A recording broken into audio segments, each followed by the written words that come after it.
even if there's like 100 negative things in whatever situation when you're in, if you can find that one positive thing and just put your focus on it and just say, you know what, I'm grateful for this thing right here, and just solely focus on that, and you'll just feel so much better. I mean, that's what we all want to feel, right? We all want to feel good about ourselves. We all want to feel happy. So let's do it. Let's focus on the good in our lives instead of focusing on all the negative. And it's still okay to like try and build more good in our lives while, that's happening. But if we're in a situation where there isn't a whole lot, let's focus on the not a whole lot. Like, let's focus on that little bit and start to feel better and more grateful. And I think that's what gratitude does for us. And I think honestly, gratitude is probably one of the most underrated mental health tools out there. I mean, by far. Stay connected to gratitude. Hit the follow button right now and join thousands of listeners tuning in each week. We're the Gratitude Seekers. Come join us.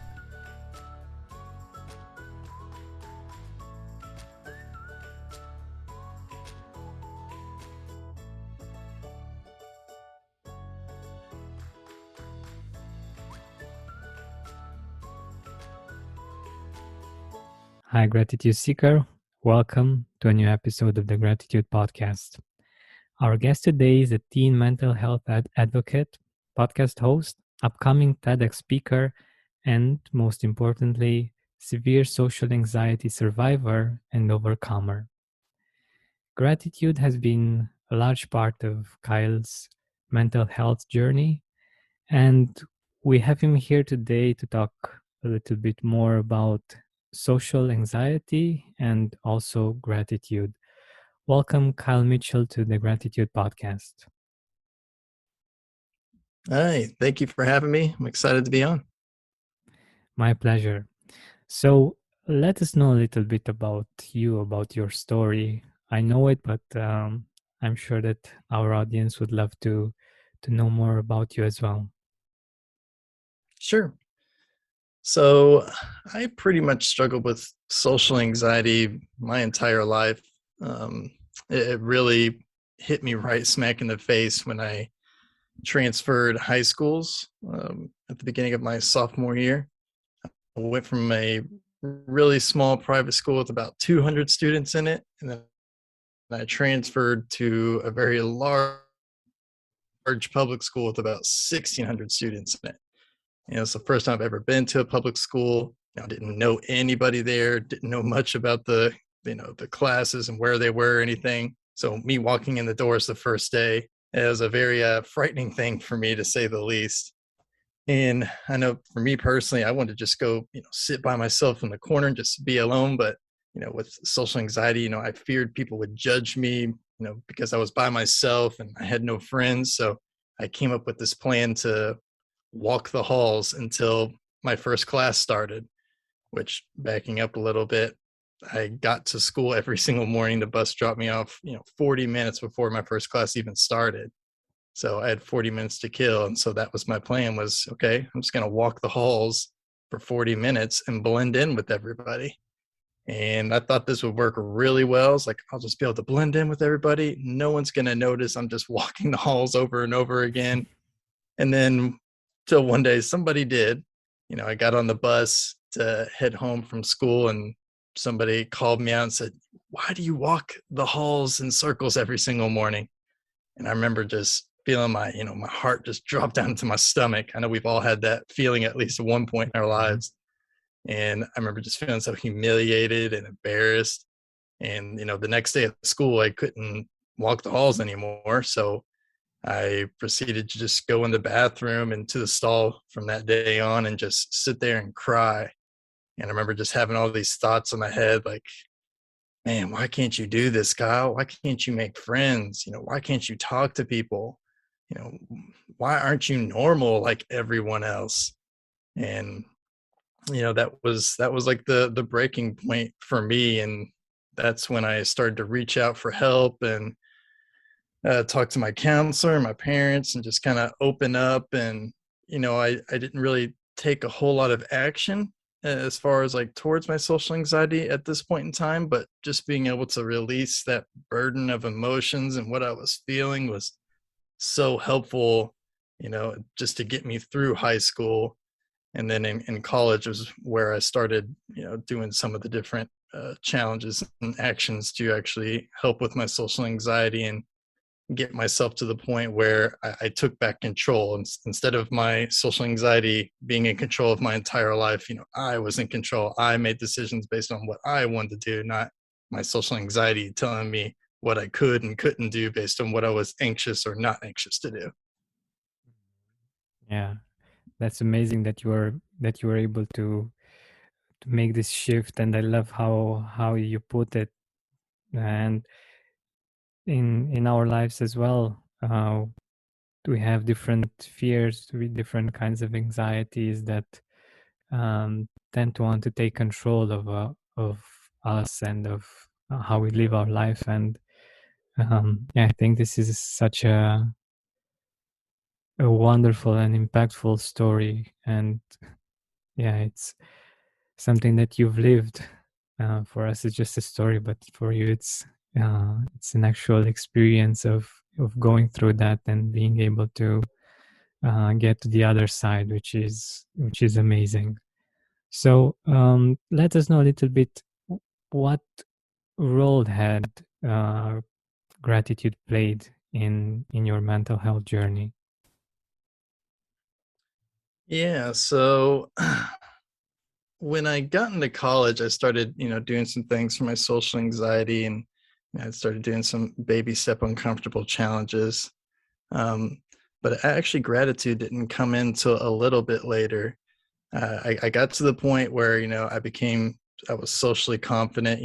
My social anxiety wasn't in control of my life anymore, but I still felt depressed at times. I mean, I still go through those times as well, but I felt like my mental health still wasn't where I wanted it to be. I still wasn't feeling super great about myself.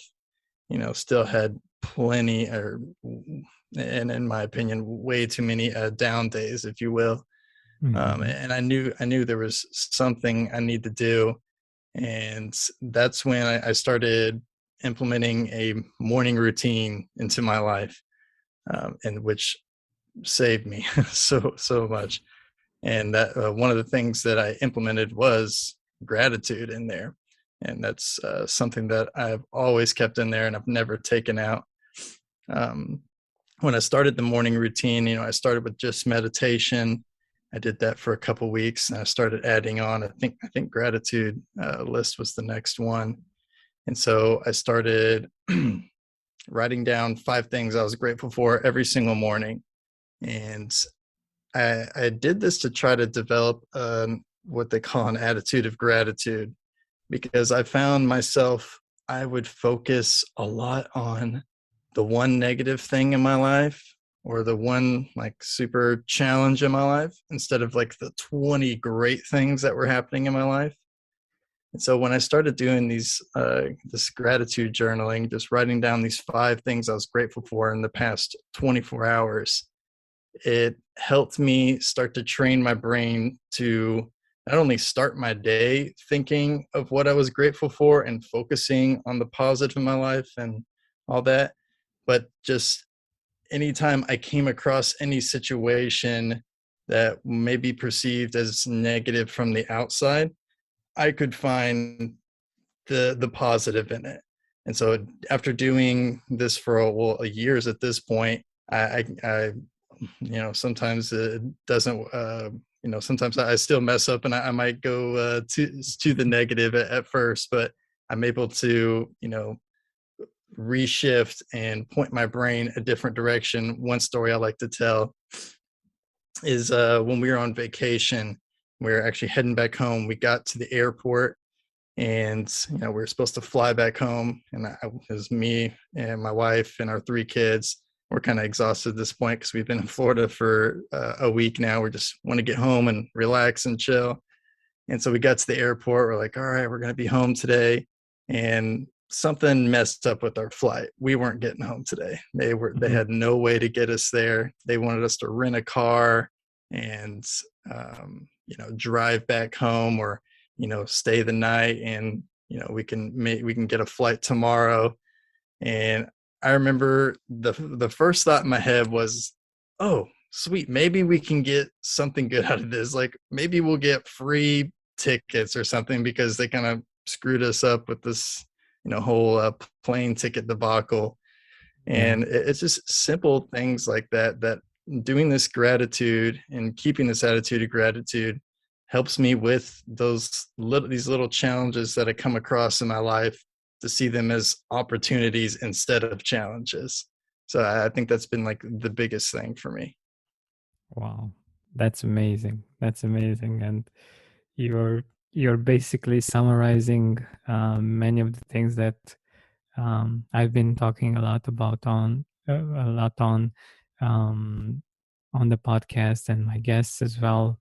The fact that by building this habit, it shows up when you need it, basically, and in many moments in our life when uh, there are situations like these when you're surprised by something which most people would perceive as being negative at first. You manage to find something good, and you manage to be more resilient. So, yeah, I think this is amazing, and I'm really happy that you were able to take on this habit and to have these kinds of results and to experience this. I think it's really wonderful to hear something like this. And yeah, I'm guessing you were tired. I'm guessing that you wanted to get home as well, but you managed to have a different perception on the situation, and I think that's that's wonderful. And actually, this anticipated my what would have been my next question. I was curious if you had a moment, maybe it was this one or maybe another one, when you realized, when you experienced gratitude more fully, like as a really personal experience, not just um, trying to do it and mentally rehearsing it, but actually realizing, oh my God, I'm so grateful, or something like this. Yeah, I'd say, I mean, the airport one was definitely one of them, but yeah, I'm sure there's several different moments in my life that this has happened. Um, I can't think of another one on the spot, but I will say that kind of how I see gratitude, and coming across different situations or events in your life.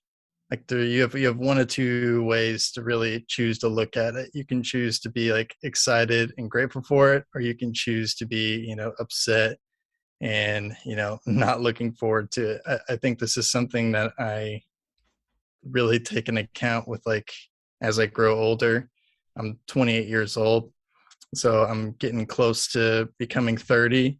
I know for like a lot of the people around me, especially my age, some of my friends and stuff, they're like dreading 30, and oh man, I'm getting so old. And I've just always told myself I will never do that. I will never like complain about my age. I'm not going to do that. What's the point in that? I'd rather just have an attitude of gratitude about it and be like, you know what? Well, first of all, like, thank God I'm alive. Like, I'm here, Yeah. I'm living as a human being.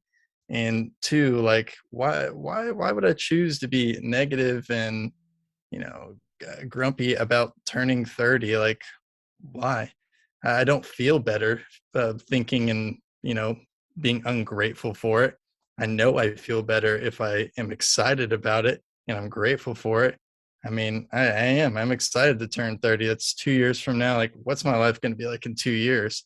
I only get better every single day, every single year. That's what I strive to do my entire life, is I just try to get better every single day. So 2 years of getting better every single day, where am I going to be at 30? Like, I don't know where I'm going to be at, but I know I'm going to be grateful for it.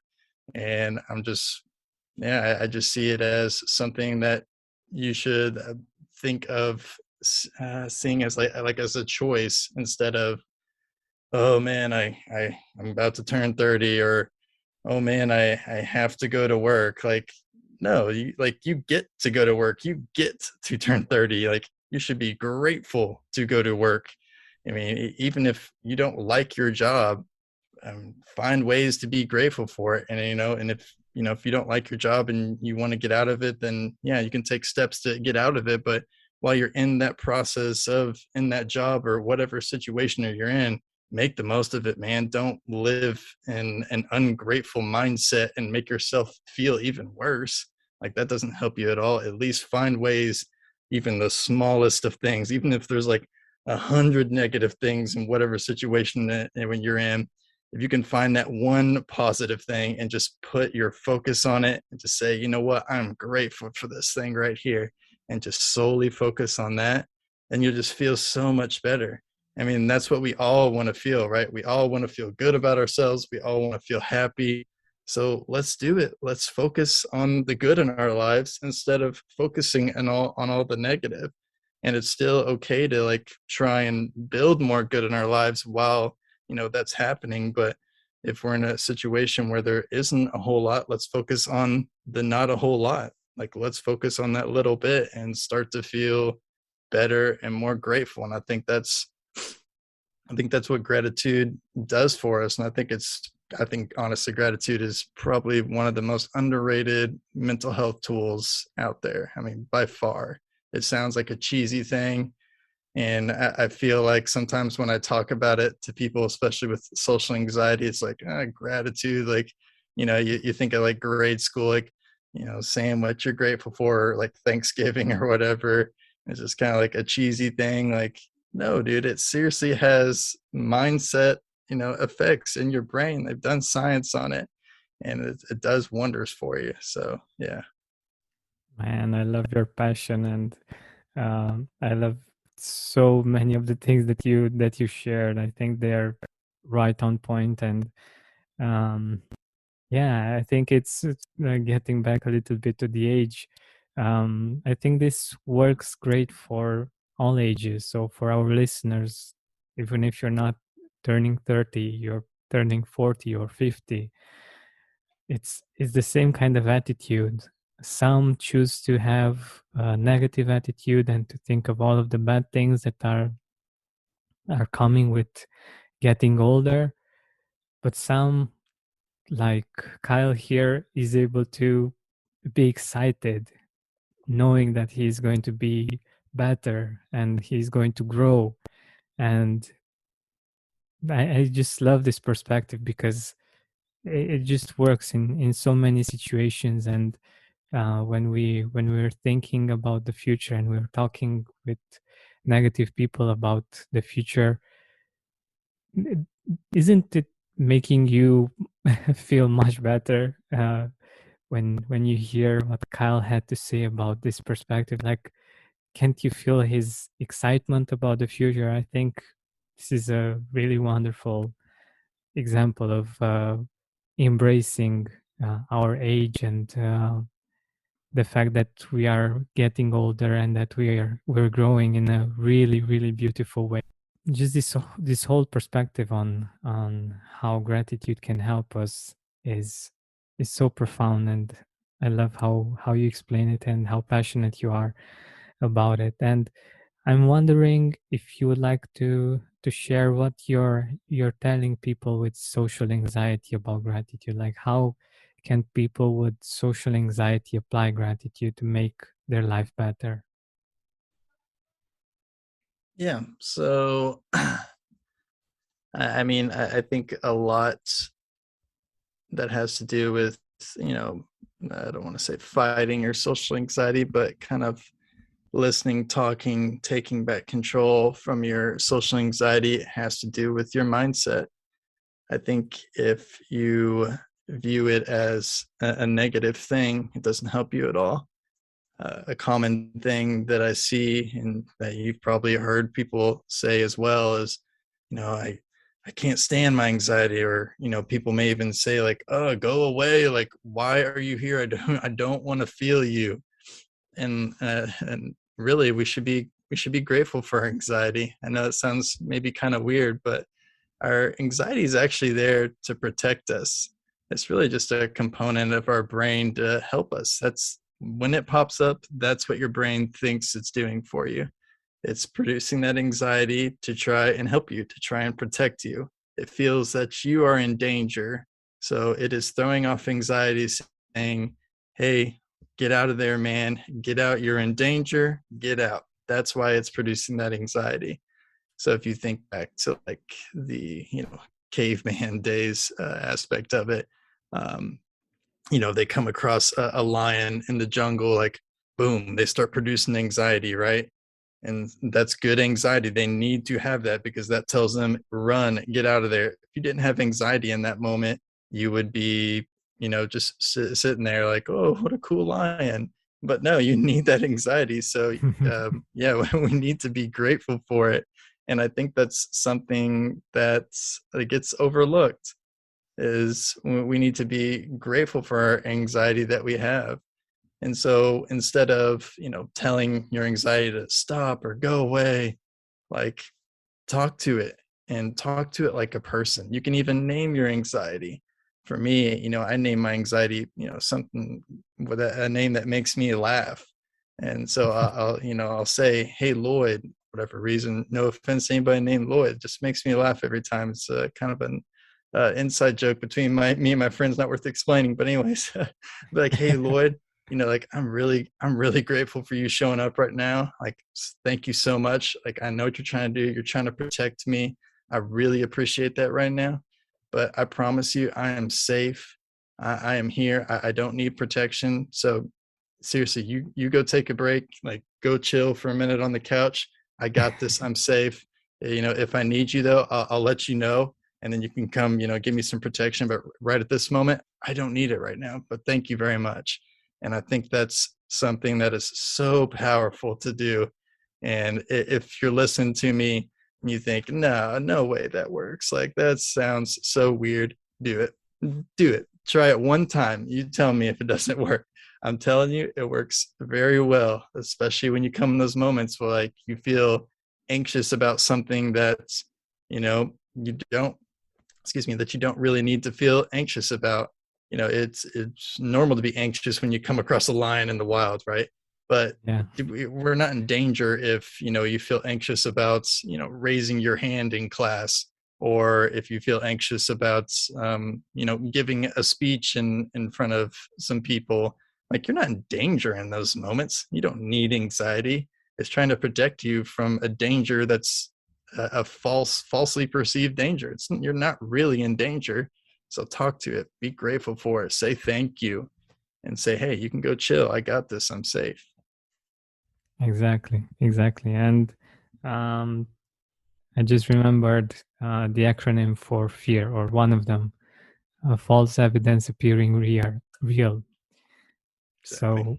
So things that might happen that we think are evidence that seem to be real somehow, but they're actually not. And yeah, I love this exercise, and I love how much gratitude is incorporated in it. And um, I think it's also like you mentioned, it also has a really big part of acceptance, and um, not fighting it, but actually accepting it, realizing it's part of you somehow, and it's something um, else that's somehow inside of you that you can name, and that's not you, and you can move forward. And I really love that.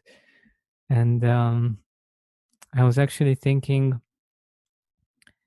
of many of our listeners might have kids with social anxiety, and I was thinking whether or not you have maybe some tips for parents that have kids with social anxiety. Like, is there something they can do to help them?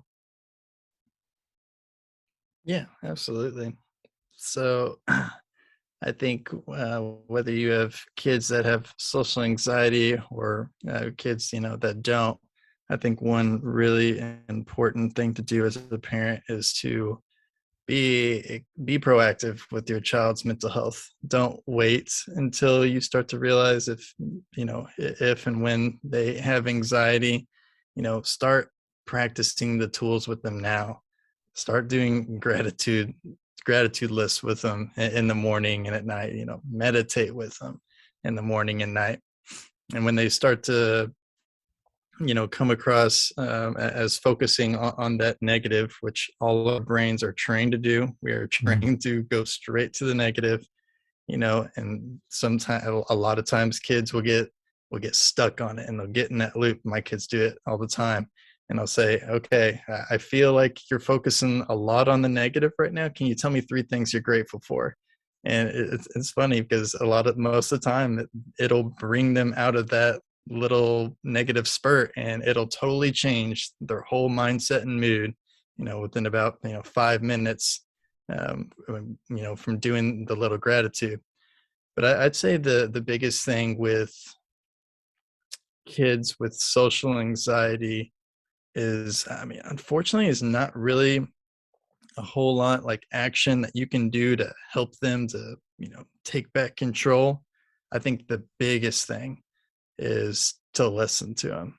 Just be there for them. Don't give advice. Don't try to tell them what to do unless they ask for it. But I think the biggest thing, and I think the biggest thing that parents mess up on a lot for social anxiety is just listen. Just be there as a support, and if you'd like to help them and you're not sure how, ask them, say, hey, how can I support you with this? How can I help you? If you do need my support, I'm here, like I can help you. And when they're down to talk, listen. Just listen. When they're talking, just listen the whole time. I'm really emphasizing that. And I know for me personally, like, because I'm a guy and I'm just like a fixer, and I just want to like fix Yeah. people sometimes when I hear them talking like about whatever they're going through, and I'm just, my instinct is just be like, oh, well, you should do this. That's why I'm really emphasizing on listening, because that's not helpful, as you may think. So really just listening and just being a support, I think that's really the biggest thing that you can do. Because like I said, when I was in high school and I had that moment where I was, in the bathroom stall crying and I didn't know what to do. And I reached out, I talked to my parents.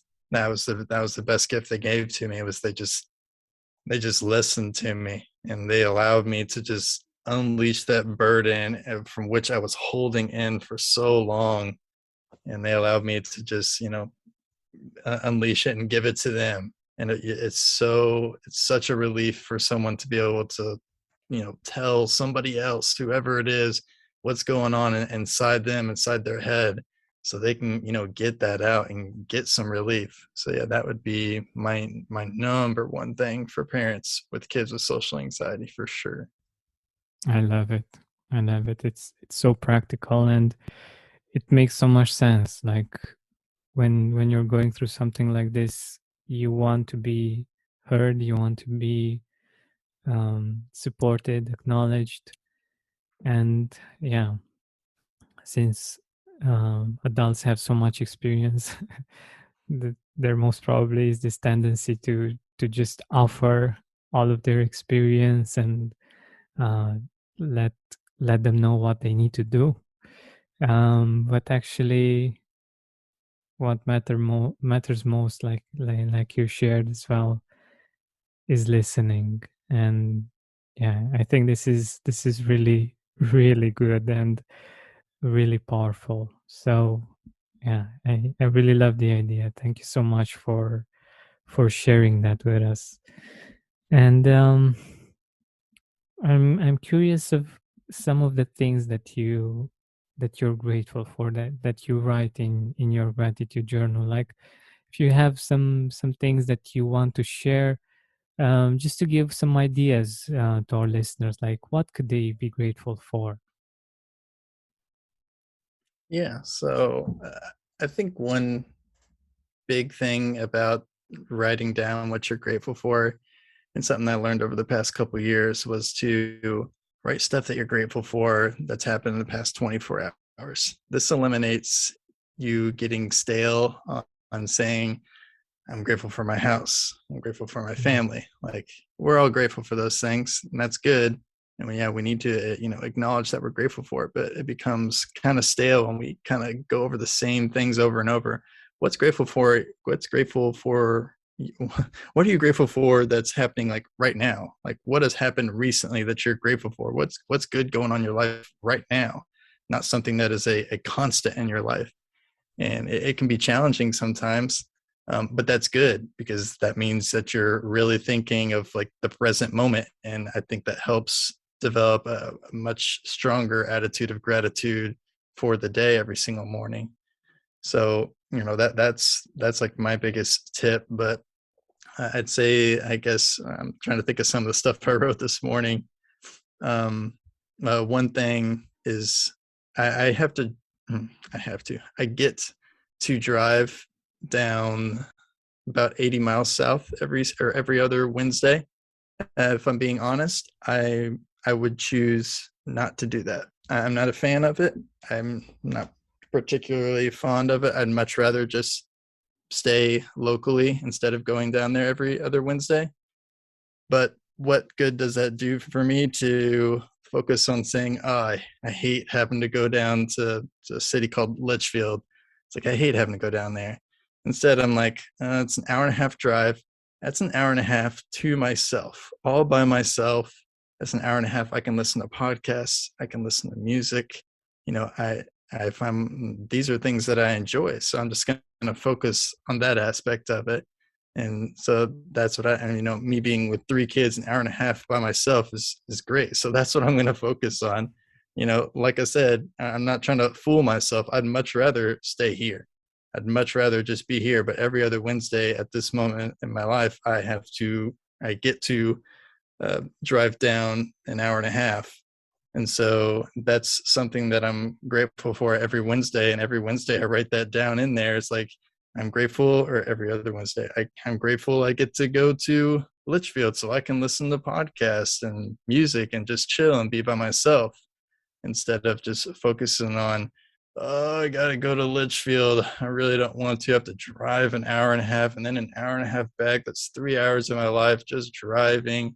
So I think that's that's one of the biggest things, and me kind of just another example of just reframing, um, or not even really reframing, but really just focusing on the maybe even just the small positive as opposed to the several negatives.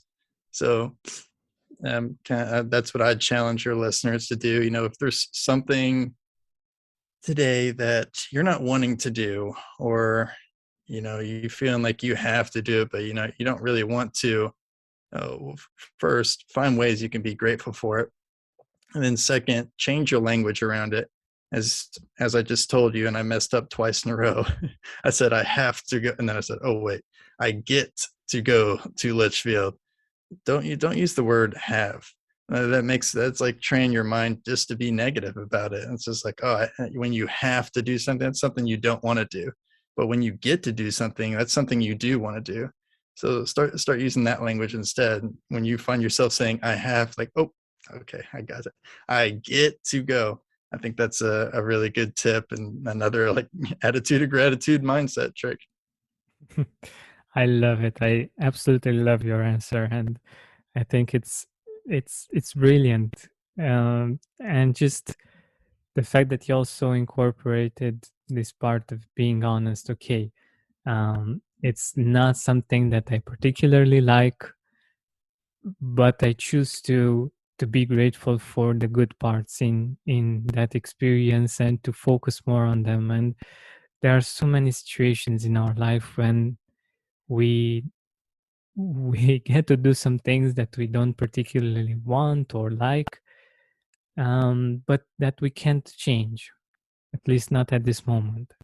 So we have the choice to be negative and to think about all of the negative things that um, are related to that situation, or we can have your attitude and to think about all of the things that are great about that experience, and um, find ways of cultivating more gratitude. I love it, and I think it's a great example because many of our listeners, I'm sure, have these kinds of um, road trips that they need to take.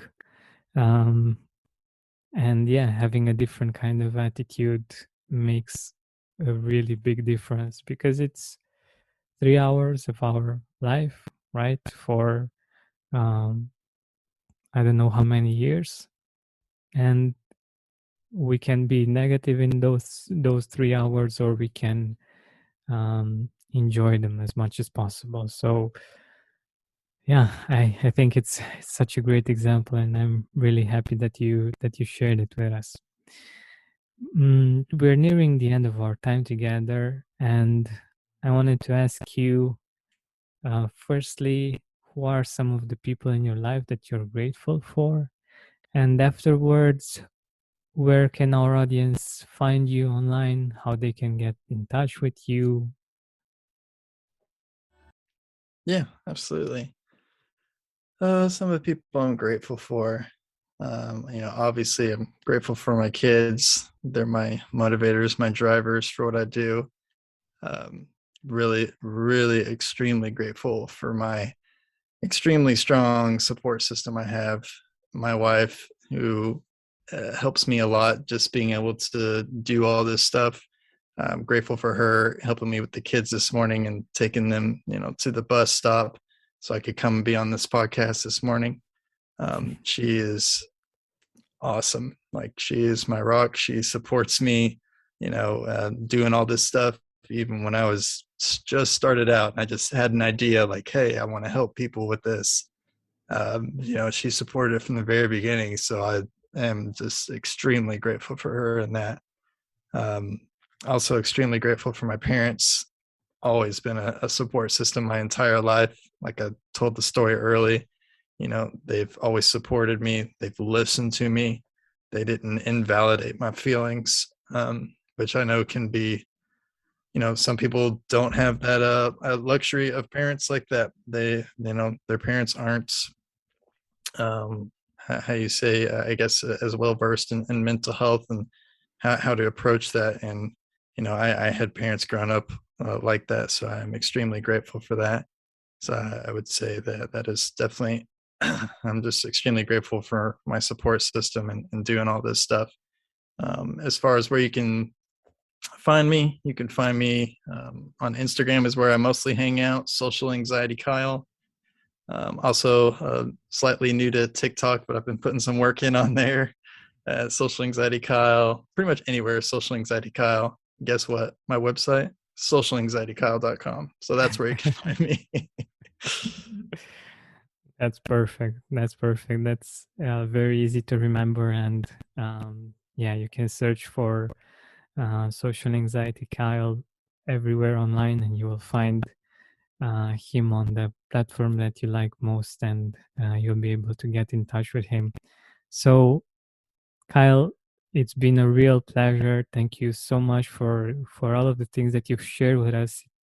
I really love your passion, and yeah, I wish you all the best. Yeah, thank you for having me on. Extremely grateful to be on the Gratitude Podcast. Hey, Gratitude Seeker, thank you so much for taking the time to listen to this interview. I really appreciate it. And if you could think of one person that would also benefit from it, share it with them. It might actually be the inspiration that they need to make their day or maybe even their life much better. Thank you so much once again. This has been Georgian Benta. Don't forget to keep seeking and spreading gratitude. Every day, we rise, challenging ourselves to work for what we believe in. At U.S. Border Patrol, protecting our borders is more than a job. It's a calling. Agents answer the call, working together to keep our country and communities safe. If you're ready for a new mission, join U.S. Border Patrol and go beyond. Learn more at cbp.gov/careers.